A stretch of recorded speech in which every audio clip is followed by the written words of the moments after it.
This is going to sound weird, but the catacombs in Paris are filled with more than just bones. There are spirits there. Yeah.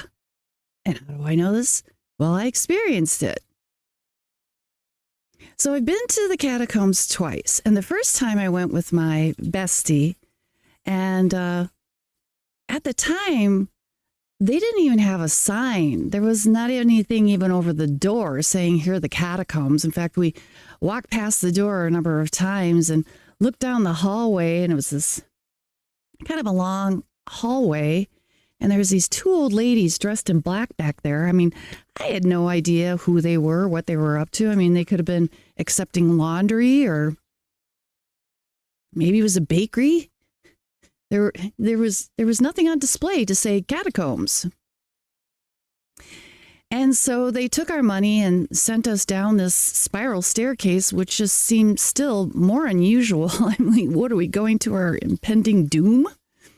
We're just circling around and around this very small spiral staircase until we came to a dirt floor.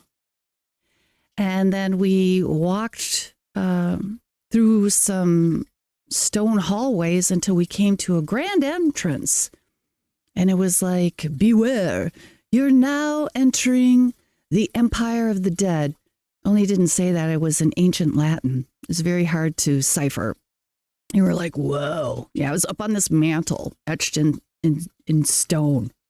Arite, or however you say it. Blah, blah, blah. Mort. You know, okay.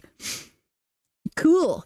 You know, so we're walking around, and my friend, she can pick up on spirits, and she was feeling all kinds of things, but I'm kind of dense. I'm like, I'm not getting anything at all, and whatever. And we have an enjoyable time, and we exit, and there's no sign saying this way back to Paris, you know, downtown. So we just had to figure it out for ourselves. Well, I don't know, maybe 10 years later, I returned with my nephew and my sister. Now, my nephew writes horror stories. So I'm like, we've got to go to the catacombs. You've got to check this out. But I'm also thinking it would have been great if we had a flashlight, because with these stacks of bones in some of these tomb areas, I don't know how to describe them, little rooms, you know, there was like some space. Maybe there's something back there. I mean, it would just be cool to have a flashlight and like check it out. So I bring this little flashlight, and it's a LED. It's very strong. And, you know, I'm clicking it, you know, I'm telling my nephew, yeah, we got the flashlight. Man, it's going to be great.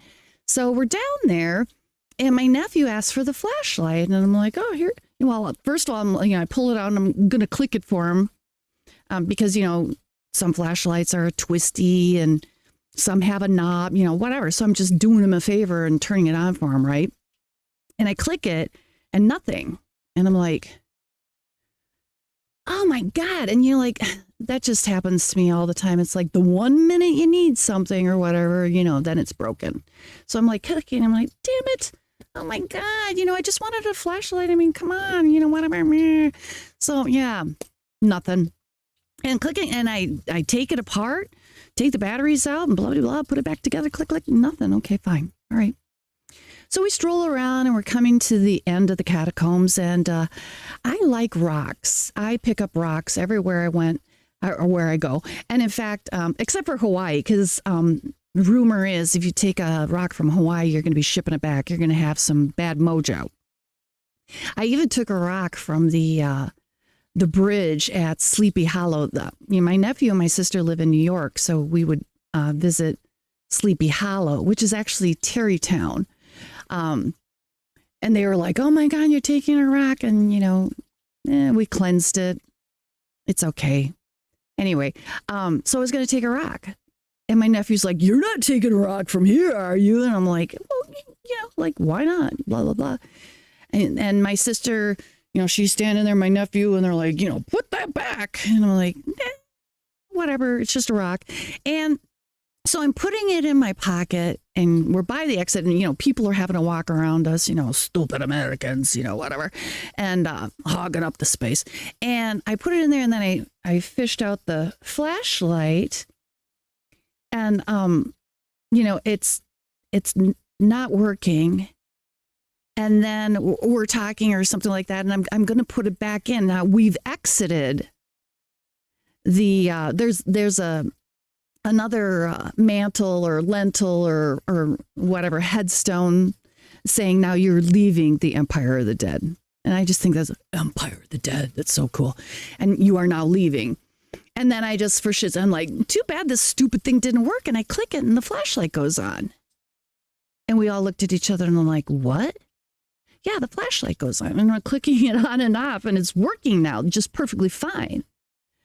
And I look at them, I'm like, oh no. So yeah. Now, this exit wasn't the permanent exit, which doesn't matter because it's just an open gate anyway. Literally, if you wanted to walk in through the exit, nobody's there looking at you to see if you have a ticket or anything. So I go back underneath the lentil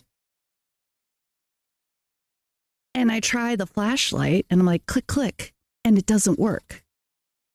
And then I go back out underneath and I click, click, and the flashlight works. And then I go back in and it doesn't work. And I go back out and it works. And then I go back in and I fish the rock out of my pocket and I gently put it down like it's a hand grenade. Because I'm like, okay, you guys, you got me. You got me. And we left. So I did not take a rock from the catacombs.